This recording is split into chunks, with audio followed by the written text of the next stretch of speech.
Good evening, dear teachers. It's a pleasure for us to see you once again in this 10th webinar of our Crash webinar series. And now it is also a pleasure for me to present you some of our channels to join us. We have Facebook with 17K members. We have WhatsApp with more than 2,500 teachers. We also have our YouTube channel with 1,983 subscribers, our Google site with 8,800 views, and I also want to invite you to join us on our Twitter and TikTok account so you can see our videos. Now, I'm going to give you some directions for our webinar. Please type your questions in the comment section. The answers to your questions and comments will be replied by our guest speaker at the end of the webinar in the question time section. When finishing the webinar, we'll share a link for you to have access to the exit ticket, which will be available for 15 minutes. And now I'm going to ask Ms. Mariela to join us in this moment so she can present our guest speaker. Ms. Mariela, good evening. Good evening, dear Angela. Yes, it's time to know our guest speaker. And today we have a great speaker. He is Martín Sanchez. And as you see, we are going to know more about Martín. Martín Sanchez holds a master's degree on human talent management and has vast experience managing training programs nationwide for English teachers.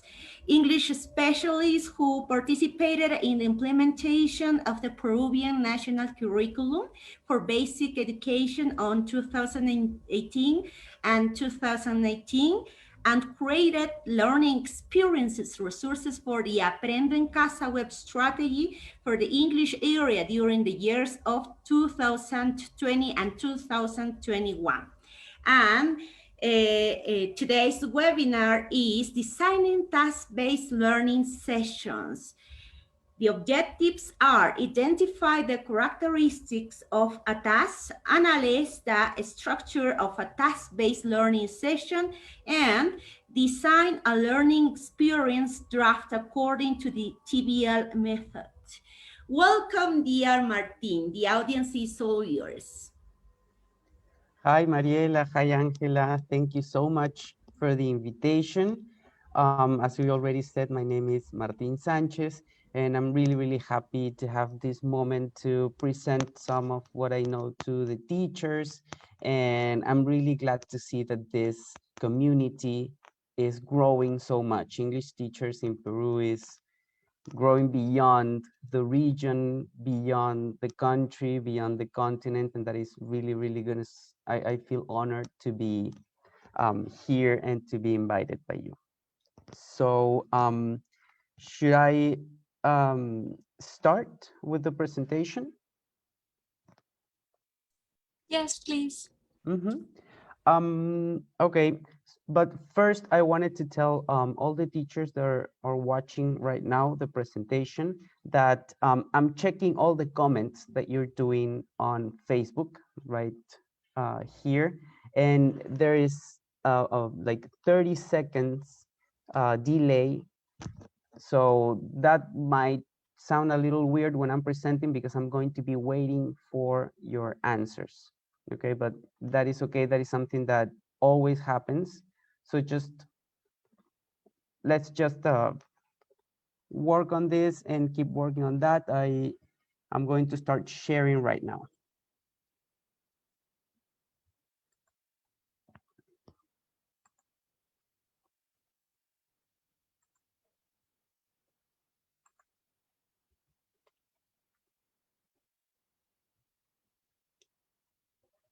Okay, so as Mariela said, the presentation for today is called Designing a Task-Based Learning Session. Okay, so that is what we are going to be doing. So bienvenidas and bienvenidos everyone.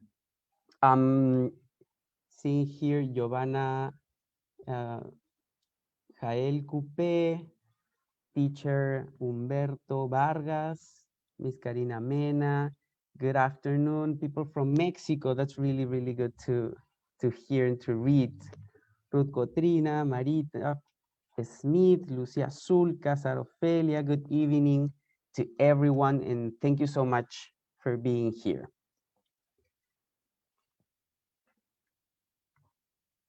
So we're going to go through the objectives again. Okay, Mariela already mentioned them, but we're going to check them again. First, we are going to identify all the characteristics of a task. Okay, instead of just saying what it is, we are going to determine which ones are those characteristics that we need to know in order to identify a task. In this case, when we talk about a task, since it's such a large and vast concept, we're going to focus only on communicative tasks. Okay, so every time I say task, I'm referring to a communicative task. The second objective is to analyze the structure of a task-based learning session. Okay, we know that it has 3 steps, and there are many I don't know, people saying that this is the structure, but inside of it, there's some little steps too that we need to analyze and to check. And after that, with that information, together, we are going to be designing a learning experience draft following the TBL method, okay? And this is something that we're going to do together, and we're going to start with a situation. And I'm going to need you to have a pen and a piece of paper so you can take some notes, because that is going to be really, really helpful for this webinar. So let's start, okay? As I already said, there's some 30-second delay with Facebook Live in this presentation. So it is okay if there's some moments when I'm going to be waiting. You just write on the comments, and I'm checking all the time.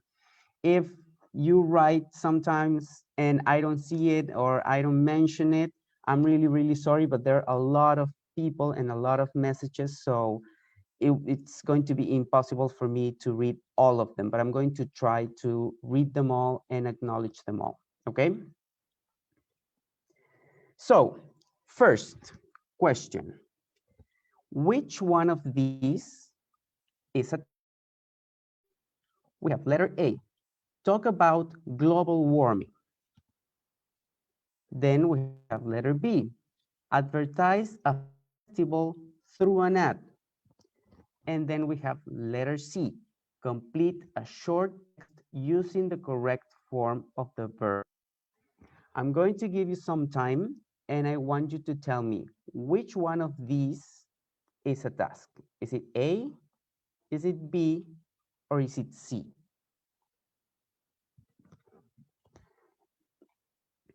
Okay, read them again carefully. Which one of these do you think is a task? For example, Mr. Roger Hernandez and Kelly Diaz, they say it's letter B. Miguel, tú ya said C, Karina says C, Marlene says B. We have some people saying that it's A, some say C. Oh, we have different ways of seeing this then. Okay, most people are saying C. Okay, let's see what is the answer, okay? So there's some people even saying that the 3 options are tasks. Okay, let's see. So the answer is actually letter B, advertise a festival through an ad. So for the people who said letter B, I want you to tell me, why do you think letter B was a task? What was one or maybe more characteristics that you think this one had that the others don't, that made this one a communicative task?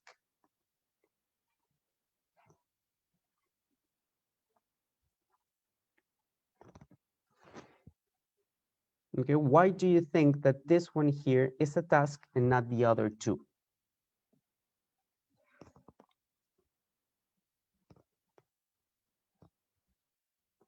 Okay, we're going to go back very quickly to check all of the options. For example, Mr. Rogers says because it's challenging and it's specific. Because students have to create a product. Okay, very interesting. Thank you, Rocio. Danitza Toche says because the students create. Orieta says that you need to follow some steps. Because it has a purpose, says Dela. Okay.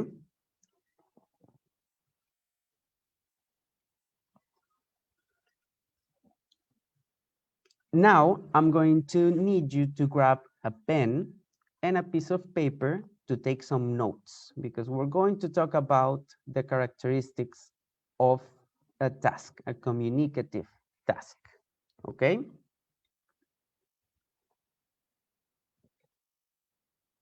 So what is a task?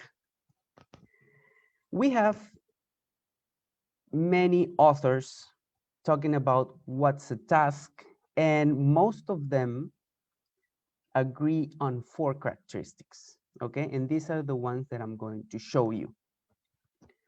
The first one is that it solves a communicative problem. What is a communicative problem? When there's a gap of either information or opinion, okay? You need to know something, or maybe you need to get a message through and send it to someone else, okay? There needs to be a communicative problem that needs to be solved. How can we know if our task has this characteristic? It's very simple. We usually ask ourselves this question: is there a communication, information, or opinion gap? Is there someone that doesn't have information and needs it? Or maybe it's me that don't have the information and I need it. Or maybe I'm asked for my opinion, or I need the opinion of someone else. Okay, this is a question here that you can use just to check if your task is really a communicative task. Okay, please take notes. Okay, remember that we're taking notes on a piece of paper because we're going to use this for an exercise. The second one says that it has a communicative outcome, okay? The question that we can ask ourselves is, if there's a communicative purpose, or we just want them to use the language that we want correctly, okay? This is something that we make, like teachers make mistake here, because I've done it. I've made this mistake. I try to use the task, and then at the end, I just see if they're using the language that I want correctly or not. But I'm not checking if actually the message is getting through. If they wanted to share an opinion, are they actually sharing the opinion? Is the opinion understood? So there has to be a communicative outcome. Okay, that is very, very important. And the question that we can ask ourselves is there a communicative purpose, or we just want them to use the language correctly? Okay. The third characteristic is it focused on meaning? Okay, we need to know this. What is the opposite of focusing on meaning? It's focusing on form. Okay, so that's what we don't want. Our task cannot be focused on the grammar or the vocabulary or anything like that. We have to focus on meaning. How do we know if our task is focused on meaning to be a real task? You can ask yourself the following question. Are your students focusing on understanding or producing a message? Or are they focusing on writing the correct words, or using the correct structure, or using the language correctly? Okay, that is something that you need to ask yourself. That is the third characteristics of a task. And then we have number 4. Is it linked to the real world? Okay, in some way, is this related to a real life activity or situation? For example, let's go back to the 3 options that we had when I asked you which one of these is a task. For example, letter C was complete the text with the correct form of the verb. Do you think that that is a situation that you might find in the real world? Okay, answer please. What do you think? Do you think you're going to be walking around New Zealand, for example, and someone is going to ask you, hey, please, could you help me completing this text with the correct form of the verbs? What do you think? I'm reading you. No, see, no, that's something that it's just not natural. Okay, so that is something that you need to ask yourself. The question that you could ask yourself is there some sort of relationship to the real life situation? Is this something that could be happening in the real world? Or is this something that is not happening? Okay, if your task has these 4 characteristics, then you're set. Okay, and this information was gathered from Skihan from 1989. So this was from a long time ago, but it's still current, and I think it's going to be really helpful for you to understand it. Okay, so take notes. This is very, very important for you for the next activity. So now it's your turn. See, use your notes. What I'm going to do here is I'm going to show you an example of an activity, and you're going to tell me if this is a task or not. Okay?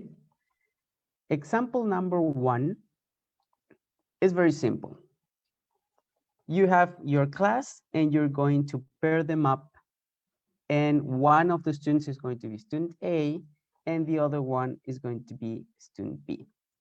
So student A has to guess what is the item that student B is hiding. Okay, and he or she is going to be making a conversation using, is your object blank? Okay, they have to complete it with just a characteristic. Is your object big? Is your object yellow? Whatever. And that is going to be the question that he's going to, or she is going to be using to guess the object. On the other hand, we have student B. Student B is going to guess student A's item 2. And to answer the questions, he or she is going to use either yes, it is, or no, it is not to answer the question. Okay, and then they're going to switch. Student A is going to be holding a pencil and student B a book. Those are the objects that they need to guess. So let's see, and you're going to tell me if this exercise here, or this activity here, it has all 4 characteristics in order to be a communicative task. And we're going to use the questions that we had. Question number 1, is there a communicative problem that needs to be solved? Question number 2, is there a communicative outcome expected? Or do we just want them to use the language correctly? Is it focused on meaning? Is the situation related to real life? So for this example here, I'm going to ask you to write on the comments either yes, no, no, yes, or yes, no, whatever you think the answers are, but in a row, the 4 of them. Okay, so we can check what are your answers for each of these 4 questions.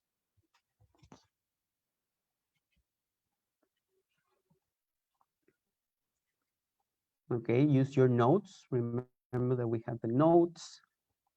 Remember example number 1 one of the students had a pen, the other one had a book, and they have to ask each other questions using a specific structure given by the teacher and two options of answers to create a conversation and guess the object. Okay, for example, Dela says yes, yes, and no. So she believes that there is a communicative problem that needs to be solved. There is a gap of information. There is a communicative outcome expected. It is focused on meaning, but the situation is not really related to the real world. Okay, what else? What else do we have? Remember that when you answer this, in the same comment, write either yes, no, no, yes, or no, no, yes, yes, whatever your answers are, but all of them together. For example, Juan Carlos says no, yes, yes, yes. Orieta says the four of them, no. Roger says the four of them are yes. So he thinks that this is a task, a communicative task. Okay, Gloria Panta says no, it doesn't have a communicative outcome and it's not related to the real world. Liliana says no, no, yes, yes. Eli Miranda says yes, yes, yes, no. No, no, no, yes. Rodrigo Panduro says that the first one is yes, second and third are no, and the fourth is yes. We're going to check, okay? So some of you were actually right. The first one, is there a communicative problem that needs to be solved? Yes, there's a gap of information. One of them doesn't know what is the other student's object, and student B doesn't know what the object that student A is holding. Okay, so yeah, there is a right there is a gap of information. Okay, information that one of them doesn't know. Now, is there a communicative outcome expected? Okay, is there a message that needs to go through? Well, maybe, but not necessarily. It's not a communicative outcome. They're actually wanting them to use the language correctly. That's why the teacher gave them the structure and the two options to answer. So there wasn't much space for creativity or to use something else. It was just the teacher asking them to use a specific structure correctly. Now, number 3, is it focused on meaning or is it focused on form? Just because they have this structure here, and that's the structure that the teacher wants the students to focus on, it's not necessarily focused on meaning. It's not that important. The teacher wants them to use this structure and these two options to answer. And they're just going to complete it with adjectives. Okay, so it is very focused on form. And then is this situation related to the real world? Most of them here said no. It's not related. It is something that might not happen. It's not really regular. That one of them is just holding a pen, the other one a book, and they are trying to guess something. Unless they are in a game, this is something that you're not going to find very easily in the real world. Okay, so the conclusion is that this is not a communicative task. Okay, it doesn't have all 4 characteristics. Now we're going to check another example. Example number 2. The instructions are pretty short.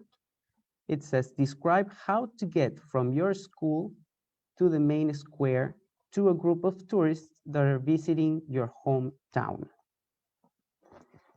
Okay, so describe how to get from your school to the main square to a group of tourists that are visiting your hometown.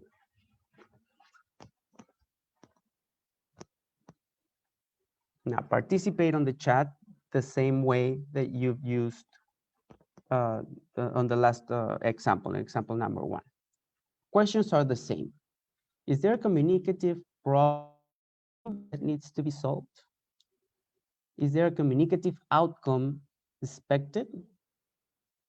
Is it focused on meaning?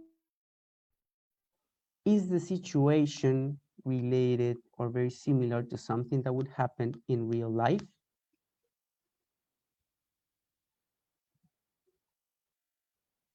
Okay, Rocío says yes, yes, and yes, and yes. Silvia, 2. Juan Carlos, 2. Dela agrees. Milena says yes, yes, no, and yes. Teodoro says the 4 of them are yes. Okay, so most of you have all 4 yes. Let's check. Yeah, you were right. Yes, yes, yes, and yes. Number 1, is there a communicative problem that needs to be solved? Yes, there's an information gap there. The tourists don't know how to get, or they don't know the direction to get to the main square. Okay, so yes, there's a communication gap there.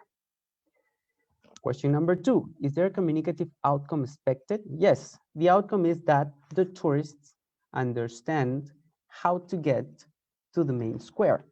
Okay, we are not focusing here on any specific grammar or form or vocabulary. It is just a communicative outcome, but they understand how to get to the main square.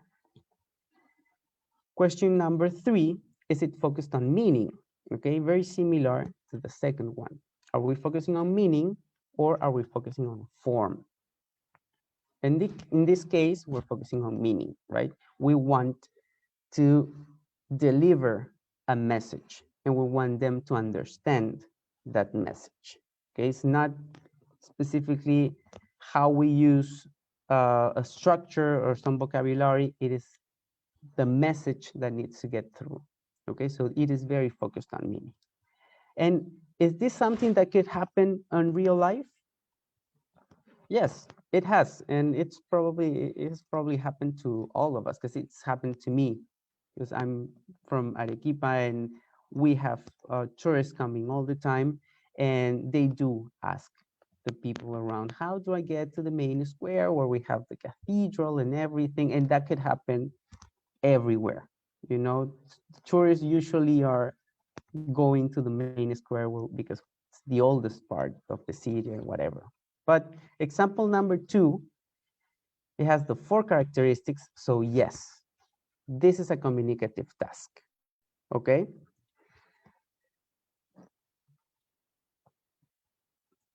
And something else that we're going to talk about is 2 types of tasks. Okay, now we know what is a task, but there are 2 types of tasks. One of them is the pedagogical task, and the other one is the real world task. Okay, we have this information was gathered from Jack C. Richards in 2006. And he says that there are 2 kinds of tasks, the pedagogical and the real world task. What do you think is the difference between a pedagogical task and a real world task? Let me know in your comments.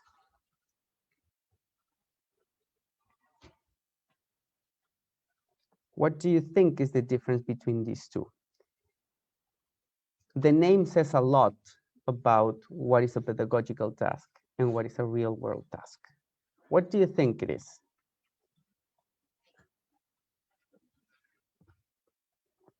Remember that these 2 are both tasks.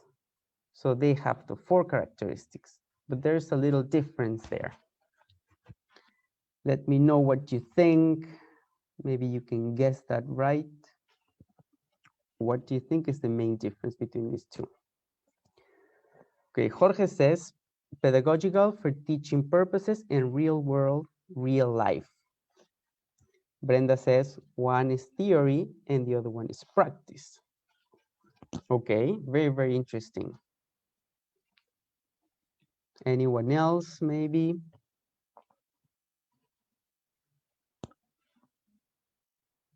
I'm going to give you 2 images. Maybe that helps you a little bit more.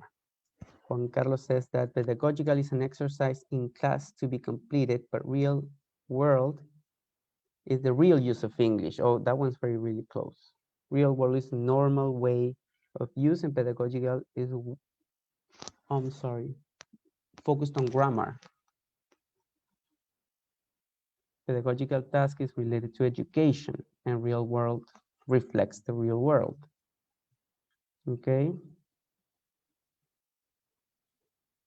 Number 1 allows students to learn the language, and number 2 allows students to use the language in real situations. Okay, you're very close. A pedagogical task is designed for a classroom, and it requires you to use a specific either strategy or type of language. Okay, so it is designed in class, and the teacher has in mind a specific language focused for the students to learn. But when it comes to real world, it has to reflect what is happening in the real world and how they use the language in the real world. So it can be rehearsed in class, like they practice in class, so they can go outside of the class and use it. Okay, so that is the big difference. One of them is designed for a classroom and it has a specific language in mind. And real world is more like a rehearsal, a practice, so you can go outside and use the language as it is used in the real world. Okay, so most of you actually got the information really well. And I think both of these images really say a lot.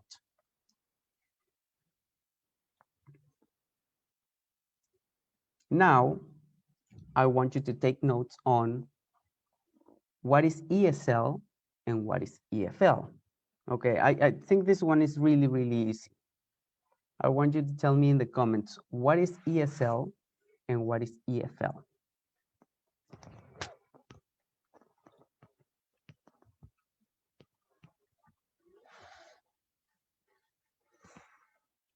Okay, any guess? What is ESL? What is EFL?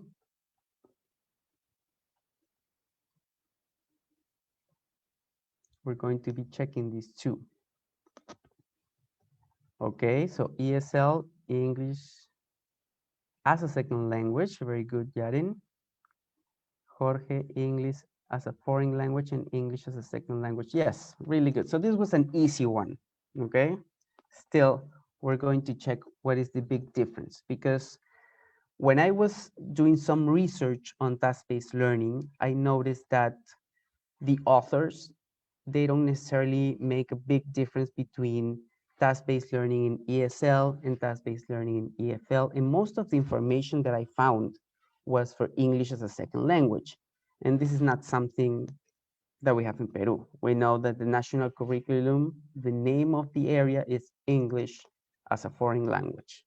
So we're going to check the difference very quickly, okay? So in one hand, we have English as a second language, where English is widely used and even official in the area or the country. While when we talk about English as a foreign language, it's not actually widely used in the area or the country. On one hand, for English as a second language, students are constantly exposed to the language. Okay, they hear it, they read it, they see it. So the language is right there. Okay, they don't need to look for it and find it. But in English as a foreign language, motivation and exposure are key factors. If students are not motivated to learn, and if they don't get that exposure, it's going to be harder for them to learn English. In English as a second language, students need to learn English to participate in society. Okay, it might sound a little radical, but students need English to survive. okay, to work, to go to the store, to buy groceries, to go to the hospital, they need English. And that is for English as a second language. But for English as a foreign language, students need to learn it to broaden their world, to have more and better opportunities. Okay, I need to get better jobs. There are some books that are in English and I need to read them to get more information for a research or whatever. This is the kind of motivation that students learn English as a foreign language for. In English as a second language, students can easily use the language outside of the class, you know, because it surrounds them. It's official there in the area. So it's really easy for them to go outside and use the English or whatever they've been learning in class. But in EFL, no, students lack exposure to the language. And that is why it's really important for them to have the correct motivation. Okay, so this is the difference between English as a second language and English as a foreign language, okay?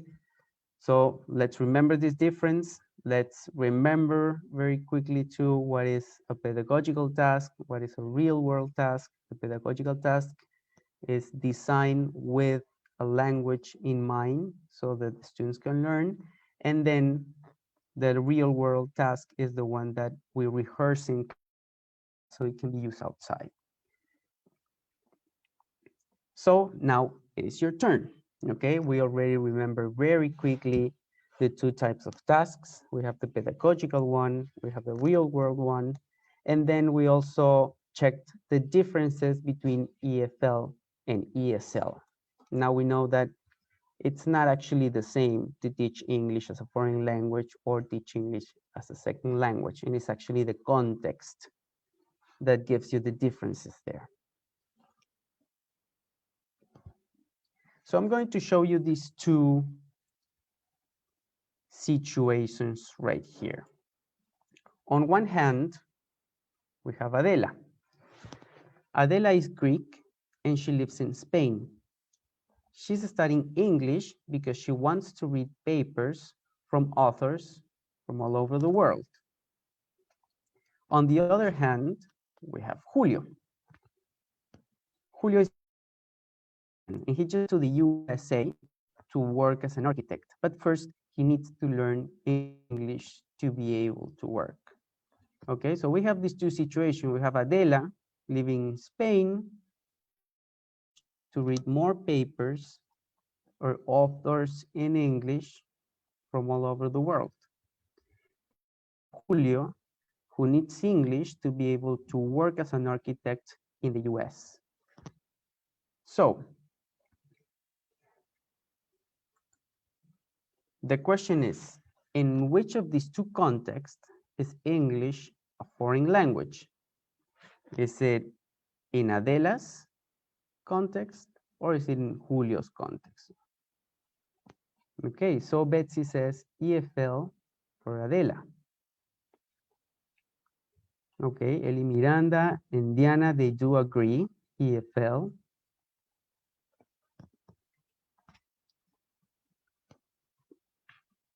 That's right.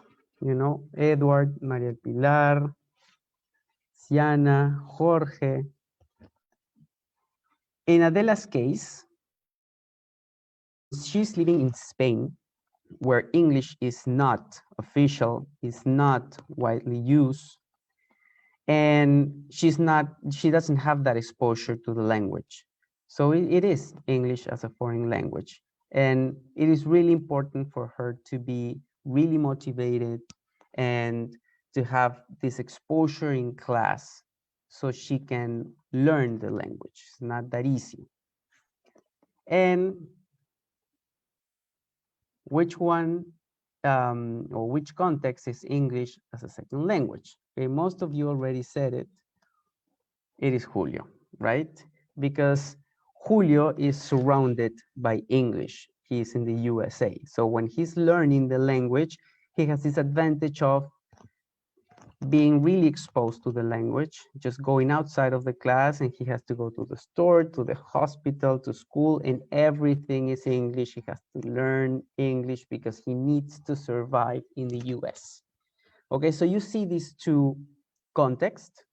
They're different. They both need to learn English, but in one of the contexts, it is different. Adela wants to broaden her world. She wants to have better and more opportunities, but she doesn't need it to survive as Julio does. Okay, for Julio, it's a little bit like life and death there. So he needs to learn it, but it's going to be easier for him because he has this exposure. Now, next question. What kind of task would you recommend for each context? Remember the two kinds of tasks or two types of tasks that we checked were the pedagogical task and the real world task. So which one would you recommend to Adela and which one would you recommend to Julio? What do you think?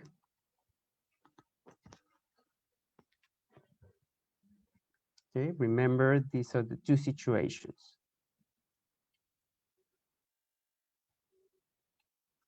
Where would you recommend to use a pedagogical task and where would you recommend to use a real world task? Miriam says that Adela, real world, and Julio, pedagogical.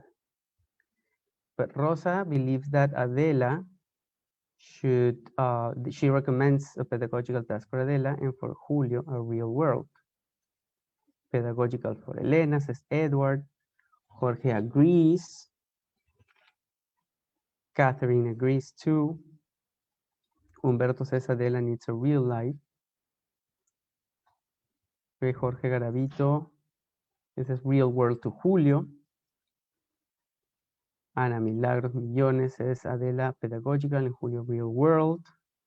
Roger believes that both of them need real world. Yeah, that's possible. Adela real world, says Eli. Roxana says Julio real world. Okay, let's check. For Adela, it is recommended to use a pedagogical task. Why is that? Why do you think that is? Because Adela doesn't have this exposure to the language. So she doesn't have these needs to go to the store and buy something in English because that is something that is not going to happen in her context. So the teacher needs to think about these strategies or this specific language that the students need to learn to be able to use English and communicate in English in different situations. Okay, so that is why a pedagogical task is most recommended for an EFL context. Okay, that doesn't mean that if you use a real world task for an EFL context is incorrect, but this is more recommended. Okay, and what about Julio? Do we recommend a pedagogical task or a real world task? Let's see. Most of you guessed it, yes, a real world task. Why is that? Because he needs to practice and rehearse in class something that he's going to be using outside of it. Okay, so yeah, he's exposed to it. Classes are going to be like rehearsing how to move and how to survive and how to connect using English outside of the class. So yes, most of you got the information correctly. Very, very good. So remember, EFL, ESL, pedagogical task, and real world task. So the big question, what is task-based learning? Is it a class where the teacher gives the students a sequence of activities that they need to do and the final activity is the task? Or is it a class where the teacher shows the target language to students so they can perform the task by using it correctly? Maybe it is letter C, a class where the teacher or the lesson is based around a task that students need to complete and they learn the language as they are working on the task. What do you think? Is it A? Is it B? Is it C?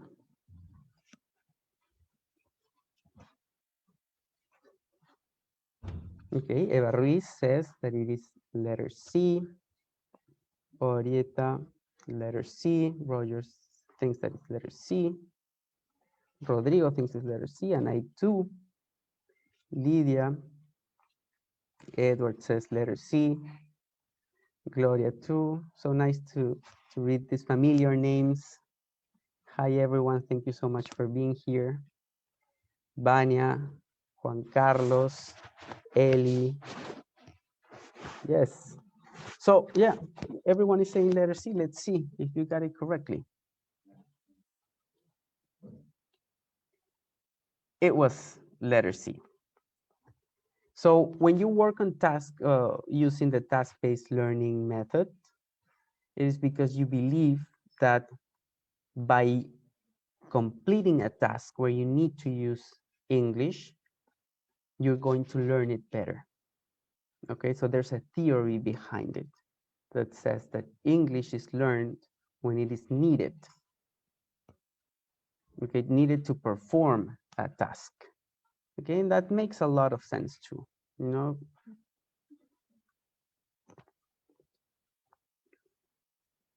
So we're going to check task-based learning structure that I think most of you know, because it has 3 big steps: the pre-task, the task cycle, and the post-task. What are these? In the pre-task, what usually happens is that the topic is introduced to the students. So there's a discussion around the topic. Students know what the topic is, and there's actually, they get to see a model there too of what it's asked. So it's like a preparation for the task. In the second step, that is the task cycle, we have 3 little steps there. The first one is the task, where the students actually perform the task. If they are asked to create an email, for example, this is where they sit down and they start producing their email. In the second one, planning, is where the students, maybe alone, maybe in pairs, maybe in groups. It is very recommended to work in groups. They plan how they are going to present the task to the class. And then we have report. And this is the part where they actually do the presentation of the task. They show their email, for example, the one that they did.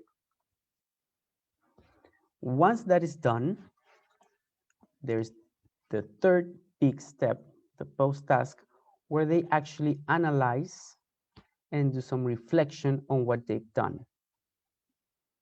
Okay, so this is what they do. We're going to check these 3 steps in detail right now. So I'm going to ask you again to grab a pen and a piece of paper to take some notes, because this information is going to be really, really helpful for us to create our draft. Remember, our session draft.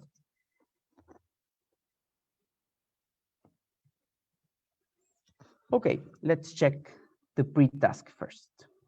Okay, as we see in the image, there's an explorer there. So we're going to explore the topic with the students. How can we explore the topic with the students? We might show them a little video, an image, we might ask them some questions, but everything related to the topic, so they can actually dive in the topic, you know, and they understand, they know specifically what they're talking about. We're going to talk about, I don't know, different cultures. Maybe we show different pictures of different cultures. If we're talking about different music, we let them hear different kinds of music. Then we can also show them a model of what is asked for them. If we go back to the example that I said about the email, we're going to show them another email. Okay, but we're not going to show them exactly what they're asked for at the end, right? We're not going to show them something so they can copy it and present it as their task. We're going to show a different kind of model. But if we're talking about an email, they are going to see the structure of the email. Maybe they're going to analyze and see some phrases there that might be useful for when they make their own task and they create their own email. It is really, really important to understand that there is no pre-teach in this part. Okay, the teacher might get the students to notice some things, some useful phrases, but he's not pre-teaching, she's not pre-teaching any grammar, for example. This is not what we do in the pre-task, okay? Then there are the instructions for the task. Okay, so it has to be really clear for the students to know what they are asked for. And what about the criteria, the assessment criteria? Okay, you can show it to them here. You know, if we're asking for an email from them, in the criteria, they need to know what specifically is asked. And they need to check in their email to know if it's correct or not. Okay, so this is the pre-task. It's an exploration and just immersion on the topic. It's a preparation for the task. So in the task cycle, we have the task where the students perform the task. They sit down, they start writing their email, they might remember something from the pre-task part, they might remember some useful phrases there, so they start performing, either individually or in groups. It is usually recommended to work in teams or in pairs.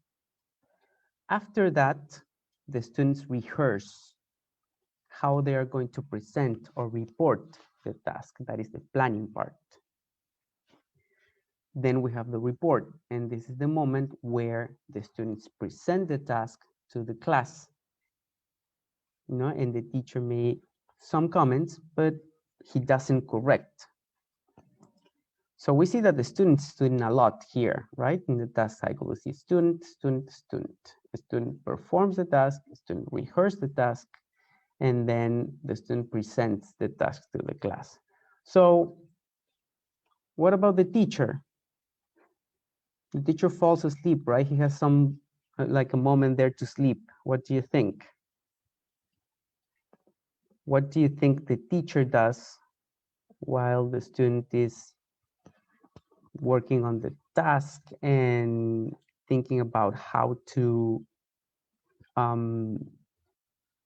present the task? What do you think the teacher does here?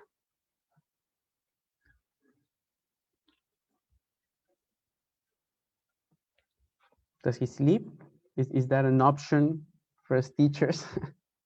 Eva says monitor. Yaren 2.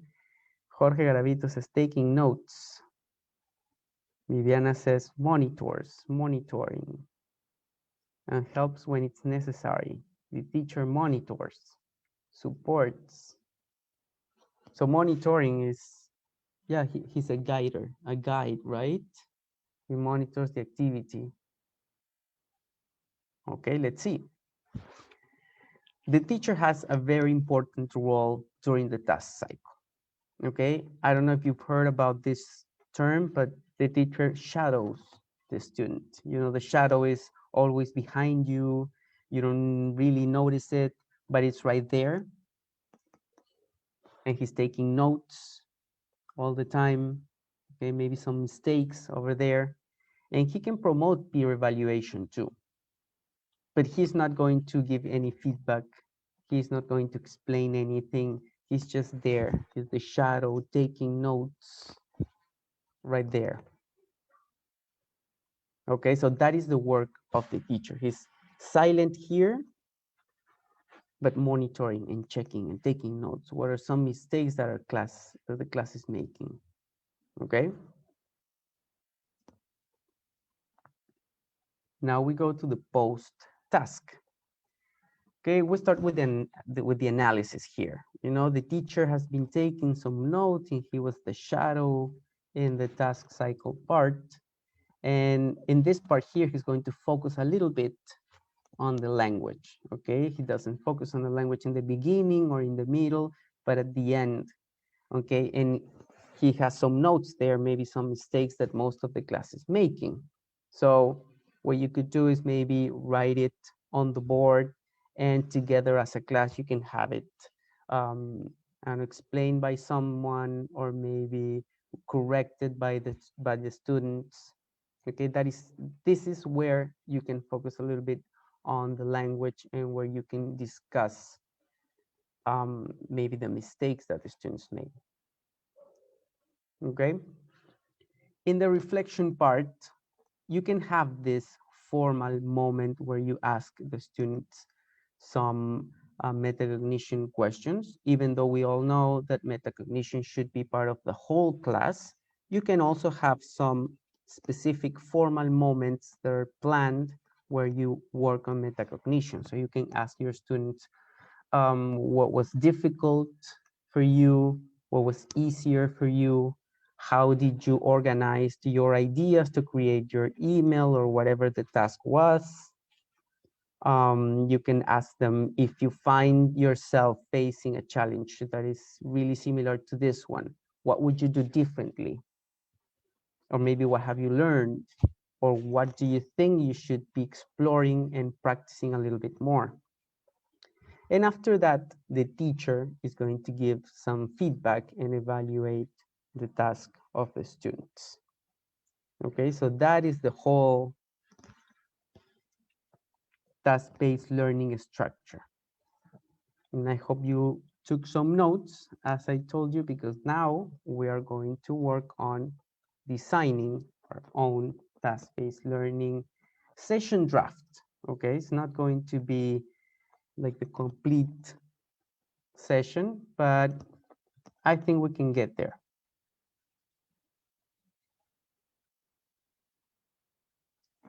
We need to use all of our creativity right now. So be ready. This is the situation, okay? I'm going to read it very quickly for all of you. There is an international virtual magazine called Music that features short biographies of cool new artists from all over the world. The magazine has already released 7 issues, and none of them features a Peruvian artist. What can we do? Do you know any Peruvian artists that should be featured in this magazine?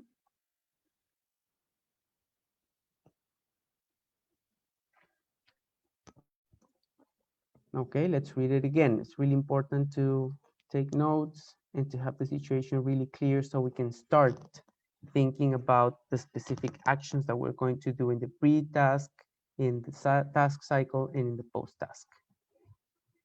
There is an international virtual magazine called Music that features short biographies of cool new artists from all over the world.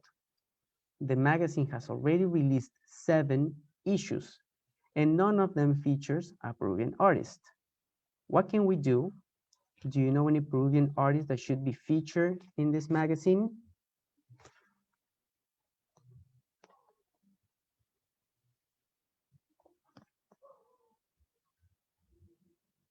So what we're going to do is, from this situation that we just read, you are going to type pre-task actions that we can do, task cycle actions, and post-task actions.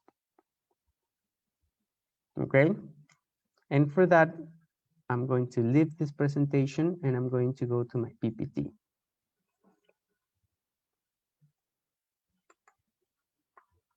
Okay, right here. So first, what do we do first? The orange squares are for the pre-task. Then we have the blue ones that are for the task cycle. And then we have the green ones for the post task.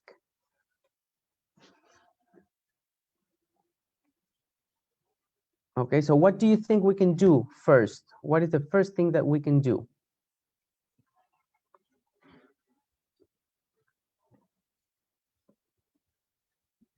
Also, they're talking already about cool Peruvian artists like Pedro Suárez Vértiz, Gianmarco, Daniela Dacour. Juan Carlos says, for the pre-task, we provide a magazine to be read by students as an example. Yeah. What do you think about that? We show them a magazine.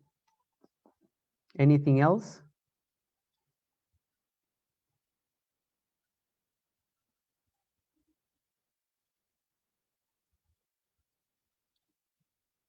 What can we do for the pre-task with our students? What is the first thing that you would do with them? See, Edith says, show videos or songs of Peruvian English. I like that one. Show students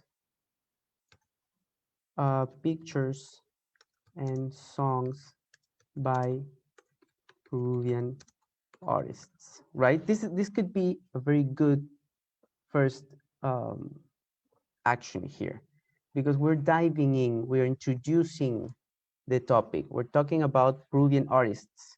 So what better than showing them some pictures, some songs? That is something that is actually very playful too and fun, and it's going to get the attention of our students. That sometimes that is really, really hard. What else can we do after that? We can talk about music and Peruvian artists. Yes, good one. Talk about Peruvian music and artists. Yes, investigate about the topic, really good. Present images about the topic. Yes, show pictures. A video about Eva Young, Gianmarco. Yeah, that's very good. That's something that we already have. What else can we do? Show them an example, says Roger. Really good. Yeah, a short biography. Yeah, let's talk about Gianmarco. Show them a short biography of Gianmarco. Okay, so that would be the model, right? So let's be clear that if we're showing them a short biography by Gianmarco, we cannot ask them as the task to create a short biography of Gianmarco. You know, we have to change that up. But that's a good idea. We can ask them to create a short biography and maybe send it to the magazine.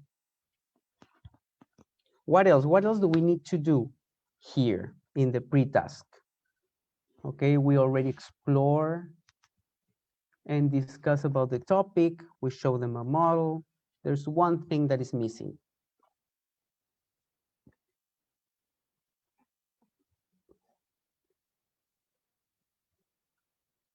What is missing here? There is one thing missing.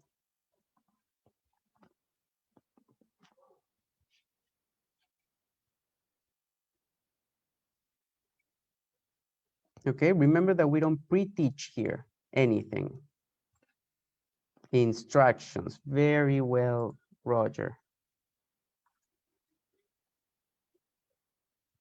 Instructions for the task, right? Really good. Yeah, Paola, that's what we're going to do. I think we're going to ask them to create a biography about your favorite artist, Peruvian artist. Yes, instructions, instructions, instructions. Yes, really good. Now we're going to go and start working on the task cycle. What can we do for the task cycle? What is the first thing that they do?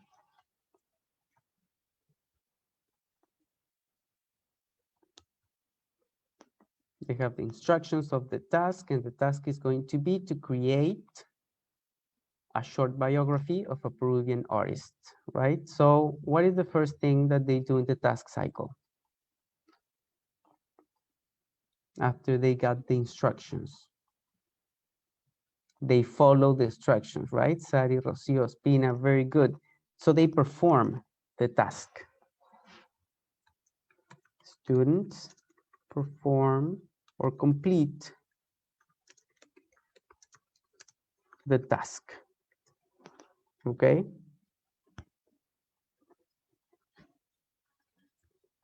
Exactly, Fanny Bravo. They do the task. After they have completed the task, what is something that the teacher does here?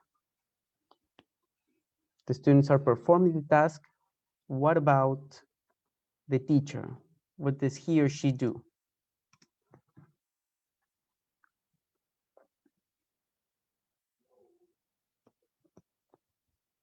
The teacher pre-teaches something, corrects the students. What do you think he or she should be doing while the students are working? Very good. Monitor, taking notes, shadow, right? He shadows the students and takes notes. Very good. After they have completed, the students are done with the task. What do you think they should be doing?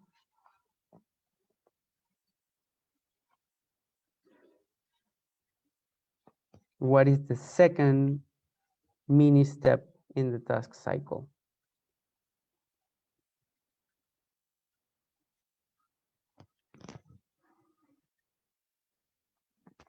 The students, yes, very good. They prepare, they plan how to present the task to the class.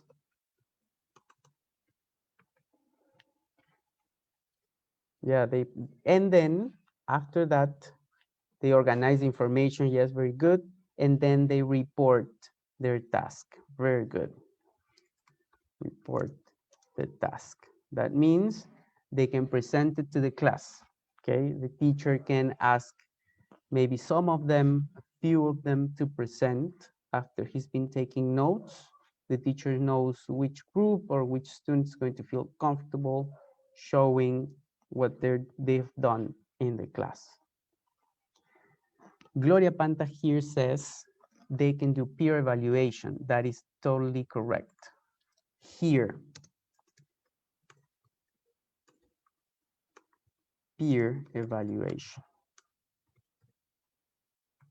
Okay, that is something that the teacher can promote. And then they report. And while they are reporting and presenting the text or the task, the teacher monitors and takes notes.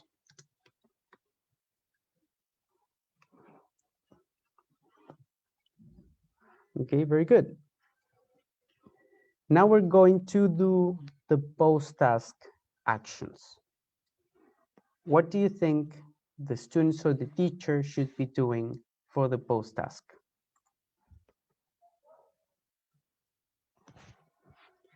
After the students have already completed the task, they plan how to present the task to the class. There was some peer evaluation. They report the task already. They took some notes.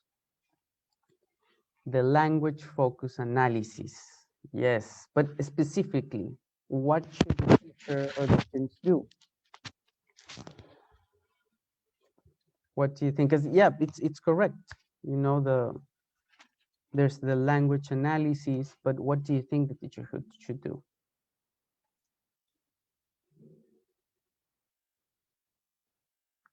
Analysis of the task is in post task. Yes, very good. Expose class. Yes, very good. Analyze the task. But how would you analyze it? What would you specifically do as a teacher? Yes, Gloria Panta, that's correct. You check, right? Mistakes.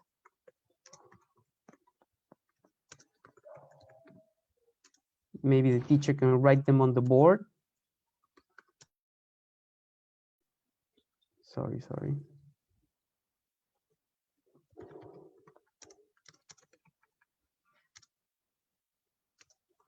teacher uses the notes, right?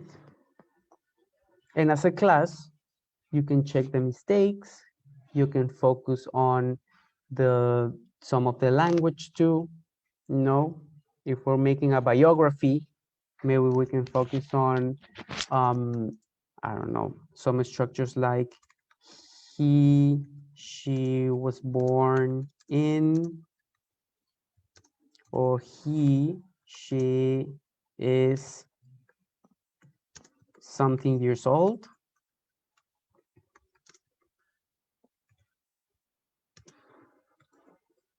So the language focus goes here.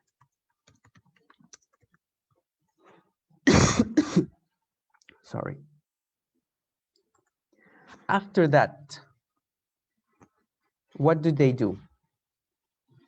Metacognition, reflect. Very good. What would you ask the students? In the reflection, what do you think? What would you ask the students? Very good. Metacognition. What questions would you ask in the metacognition?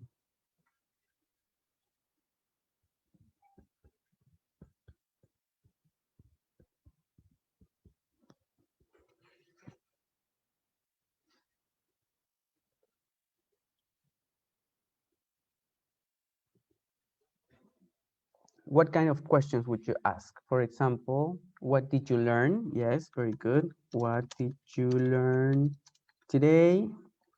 What else? What else would you ask? What did you learn? Yes, what have you learned? Perfect. What was easy? Very good. What was easy for you? Oh, I'm sorry.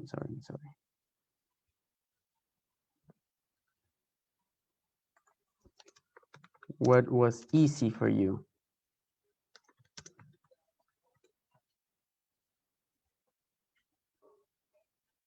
Was the task useful?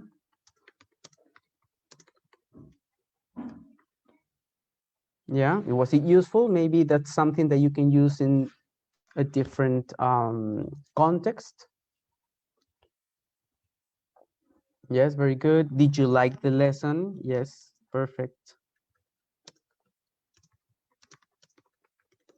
So these kind of questions that make you reflect on your learning, okay? These are the questions that you should be asking. Very good. What can I do now in English? What were the difficulties too? How do you feel? How are you feeling? That's very good. You can actually make a little activity where the students can color a happy face, a sad face, or a confused face about how they're feeling about what they have done or what they have learned. That's really, really good. And then at the end, what should the teacher do? What should be the last step? I'm sorry that this is so small. I don't know what happened.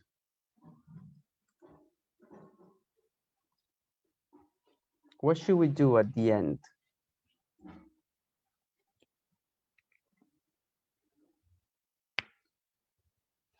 That is, it's something that you already mentioned.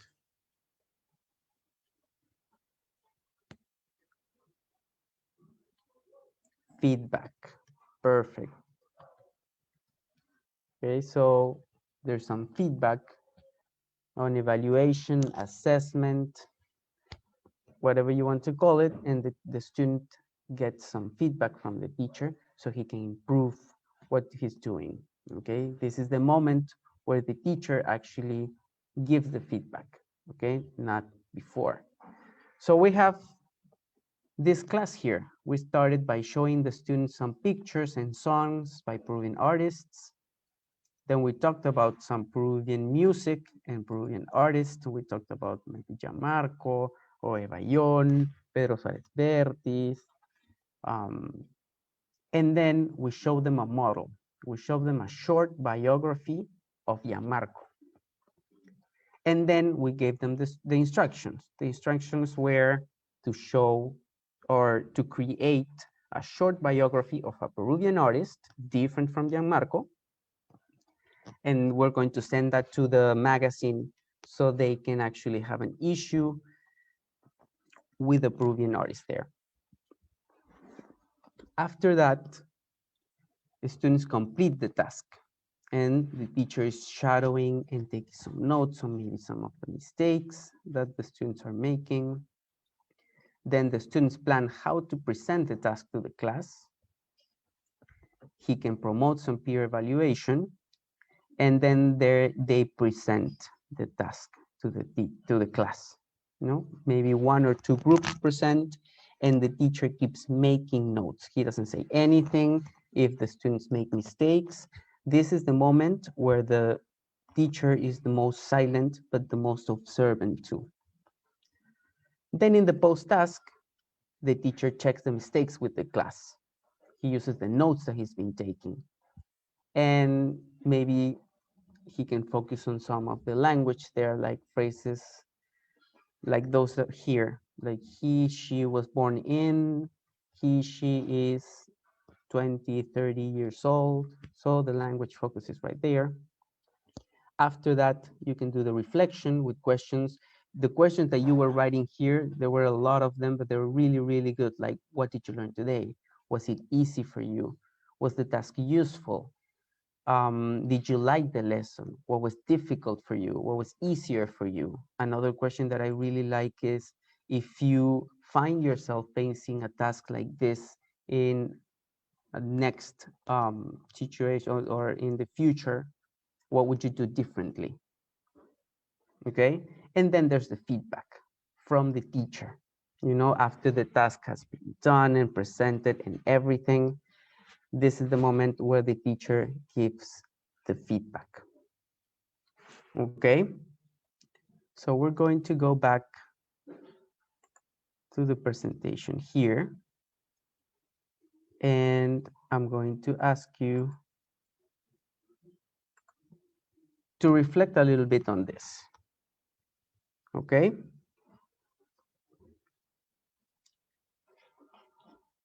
for you, what did you learn today? You can, or you can also just think about it, but you can write in your comments too, what did you learn today? I want you to think about if this was something that you need, or what is something that you need to explore a little bit more. Maybe assessment. Okay, yeah, that's something maybe that I need to check a little bit more. Maybe I don't understand it that well. It's good to pinpoint those things. Is this going to be helpful in a class? How? I don't know, maybe the difference between EFL and ESL was good for me, maybe knowing what is the task and what are the characteristics of a task. I think there is always something good to get from these little presentations here.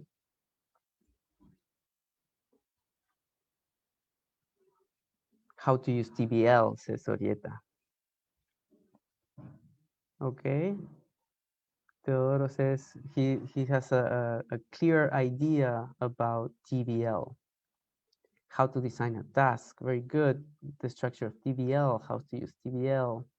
Thank you very much. Thank you, teachers. I really, really enjoyed making this. I know that the time is short.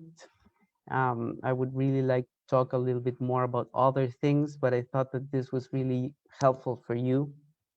And if you have more questions, let's just explore a little bit more. There's a lot of information on the web now, and I think you are going to understand a lot. Just by making this presentation, I learned very much too.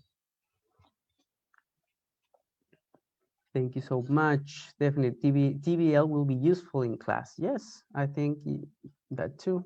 Heidi says that the stages of task-based learning, that's something that she learned. Yes, thank you so much, Diana. She learned a lot. Okay, so I'm going to leave you these questions here for you to think about and just take what you thought was really useful for you and apply it in your classes. Before I finish with everything, this is something that I really, really like to do, is thank all of the teachers, especially in this couple of years, because I know that the work that you've been doing has been huge. And just as a Peruvian, I really want to take a moment to appreciate what you're doing with the students, because I know that you're doing more than what a teacher is asked for. Okay, so thank you so much. And I really hope to see you again. And I'm so glad to read some names that I already know. Hi, everyone. Something that I also wanted to tell you is that on July 15th until the 23rd of October, as Fanglish, Enrique Liñán and Cristel Oyola are starting this Fundamentals for Teachers of English course, okay, for Carrera Pública Magisterial. If you want more information about the course, I would ask you to write to this email here, fanglish.peru@gmail.com. Okay, all the information is here right now. Okay, Mariela doesn't have the information. You need to contact Fanglish directly because they have the information and they're going to be really helpful and right there to answer to you really quickly. Okay, so that was the presentation. Thank you so much. I'm going to stop sharing. Yeah. Thank you so much, dear Martin, for this amazing presentation. And we're now going to begin answering the questions submitted during today's presentation. Please, Angelita and Kevin, could you read a question for Martin, please?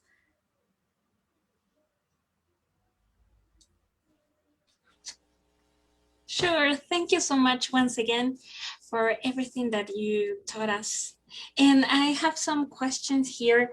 The first question is from Roger Hernandez, who says, thanks for this webinar, Mr. Sanchez. I have a question. What is the difference between TBL and project-based learning?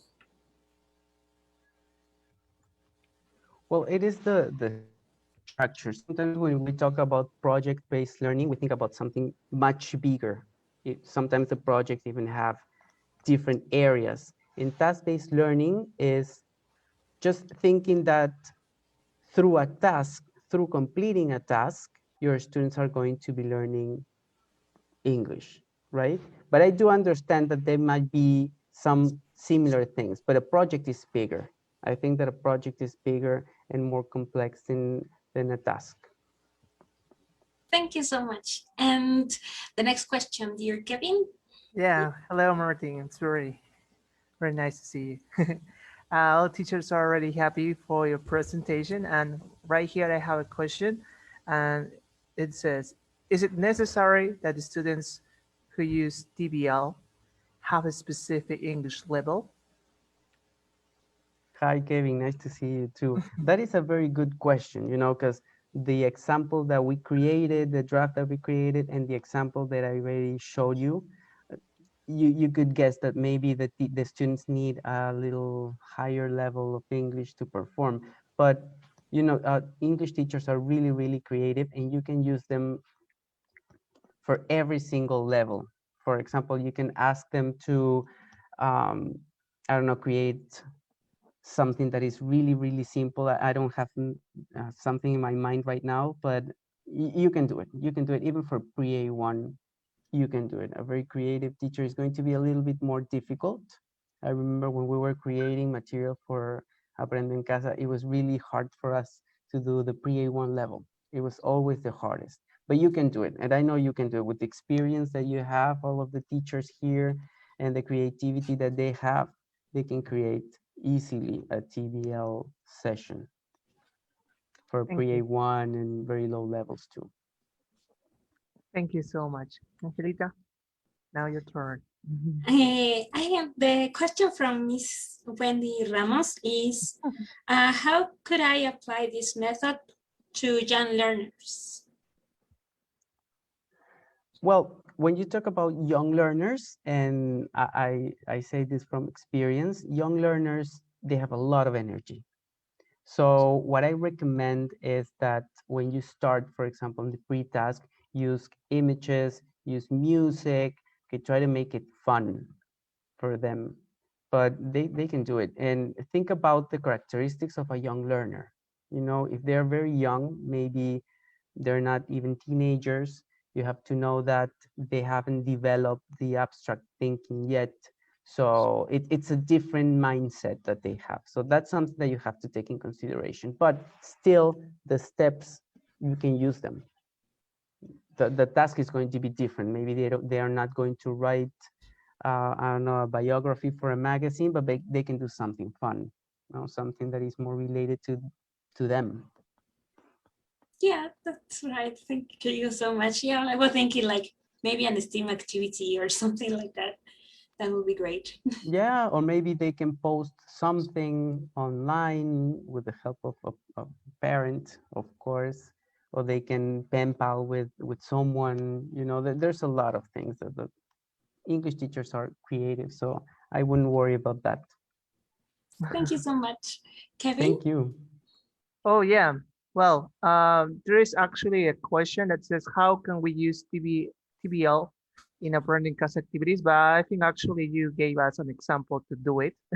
It was very nice. I don't know, you can tell us, you have any other advice for us to follow? Because as I said, you actually develop an example. So I don't know, you can help us with another advice to consider with appending class. Yeah, there's something that needs to be considered. There was a specific methodology that was created for Aprendo en Casa. And there are different stages that was done because the context was very specific to, you know, the pandemic and having these materials to be useful for students that are working on their own, because especially last year, they didn't have access to contact their teachers maybe. So we had that on our mind. So it was a specific methodology was created that it wasn't necessarily 100% task-based learning or anything. It was very specifically created for that. But there were a lot of theories that were in our minds when we were creating this material, and it's not something that is totally opposite or different from task-based learning. We had that in mind too. Right. Thank you so much, Martin. Thank you so much. Angelita, do you have another question? I was reading here, maybe from the comments, they were saying also that some people believe that the TBL method is not very good when we have like students with lower levels of English. And what would you recommend to do in these cases when we have students like they have a good level and we have like mixed classrooms, like it happens everywhere? Yes, something that you could do is you can make the task to be a little bit more complex for some of them and a little less complex for the others. So you can do most of the class for everyone, but you can have, for example, an option A where you can create, I don't know, using the example that I was using, right? A biography, but they have to complete, or maybe they have some useful phrases there. And maybe you have the option B where it's totally free. You don't give them any useful phrases or anything, and that could be for the ones that have a higher level of English. I think those are all the questions. Once again, thank you so much for being here and for letting us know all what you already know and help us understand a lot better this topic. So I invite you to stay here with us for a little bit longer so we can continue with the other part of the webinar. Thanks again. Thank you. Angela, Kevin, Mariela, thank you so much.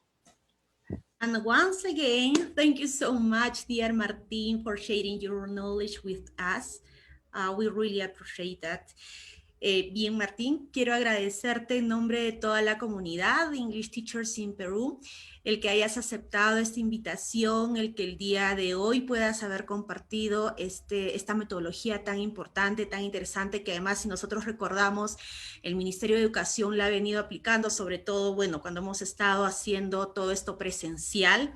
Hemos estado recibiendo, recuerdo yo, algunas pequeñas capacitaciones, luces sobre ello, pero creo que es muy importante que lo tengamos en claro. Creo que ha sido muy productivo el webinar de hoy. Mil gracias por todo lo compartido. Han quedado más que satisfechos. Todos los saludos y agradecimientos de parte de los maestros. Quisiera aprovechar el momento también para que sepan que además de ser un excelente profesional, y tengo que decirlo, Martín, Martín es una excelente persona, una persona muy noble, muy sencilla, sociable. Muchísimas gracias por confiar en todo el equipo de maestros también, que hemos tenido de repente el placer de poder compartir algún momento contigo en diferentes capacitaciones. Miles de gracias, Martín, una vez más. No, muchas gracias a ustedes, en verdad.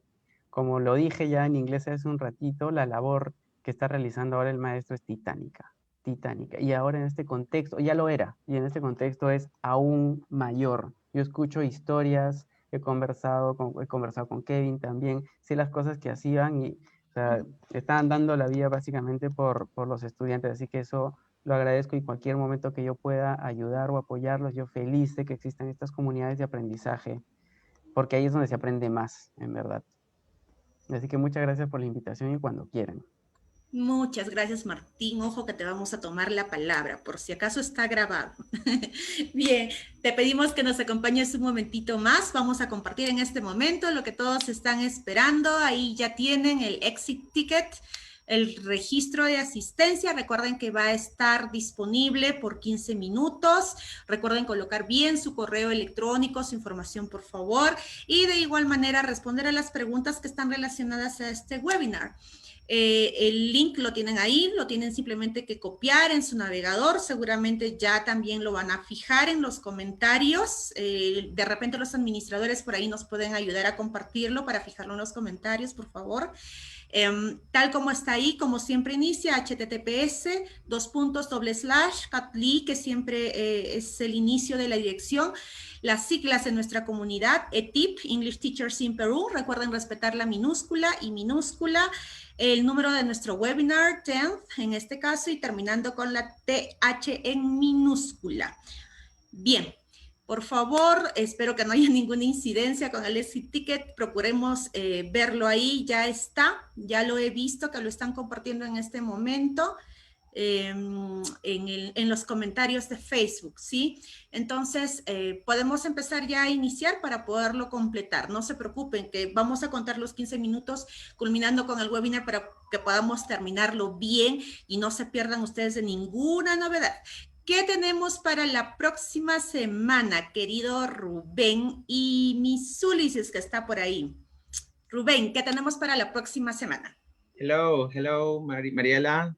Thank you for this opportunity again. Hello, everyone. Hi, Martin. Thanks for being with us today and sharing this thought-provoking topic. Bueno, estoy muy feliz también de ser quien presente a una de nuestras ponentes de la próxima semana. Es una persona a quien en el poco tiempo que yo la conozco ha demostrado ser una gran líder, una gran maestra y una excelente amiga. Sé que muchos teachers la conocen porque también es pieza fundamental de nuestra comunidad de English Teachers in Peru. We will be delighted to have Miss Angela Salazar on the coming Friday with the topic Aulas Virtuales and Google Classroom. So please, you can't miss it.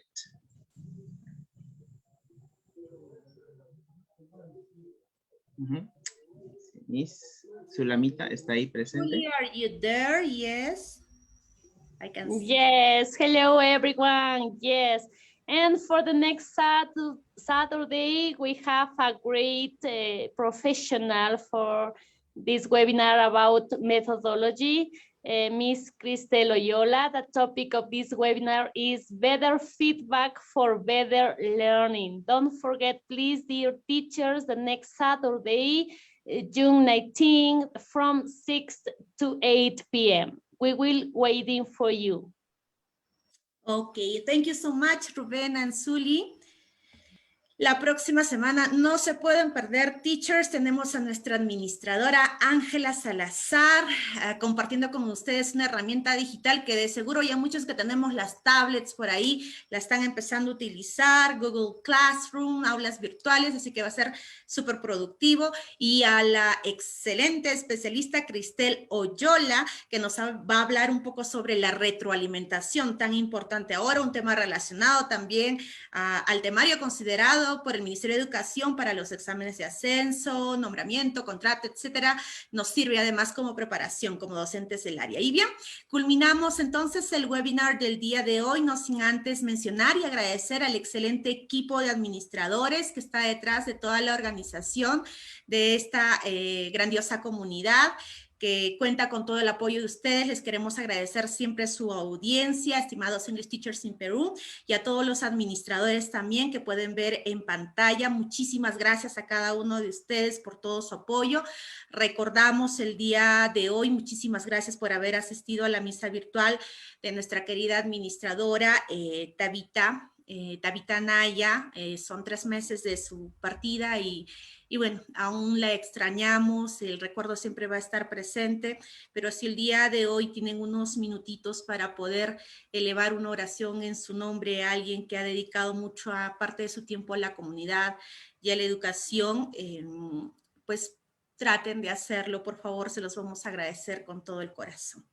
Bien, ahora sí encendemos todas las camaritas, teachers. Ya estamos por ahí, Martincito, ya va, Ángela, Kev, Miss Miriam, muy bien.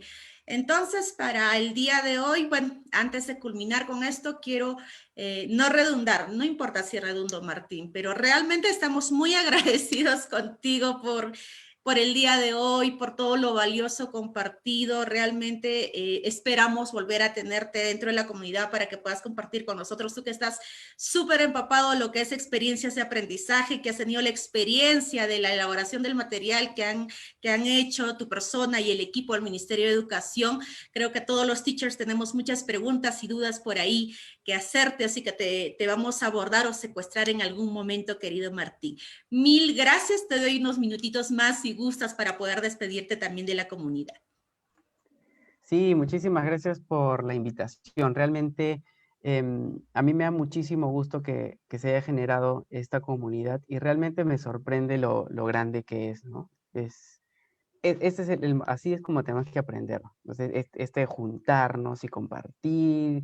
Y yo sigo aprendiendo también de cada uno de ustedes, ahora escuchando sus comentarios, nada más hemos armado una clase simpática y eso todo ha salido de los profes, ¿no? Así que espero que esta comunidad siga solamente fortaleciéndose y cualquier cosita que yo les pueda dar de lo que yo sepa, ahí estoy. Así que cuenten conmigo.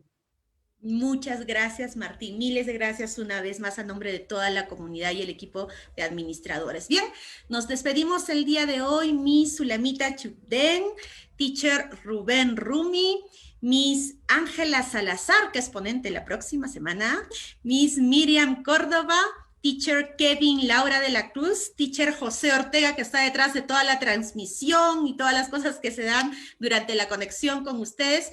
Por supuesto, de nuestro querido Martín Sánchez, ponente del día de hoy, y mi persona. Que tengan una muy buena noche. Bye, bye, teachers.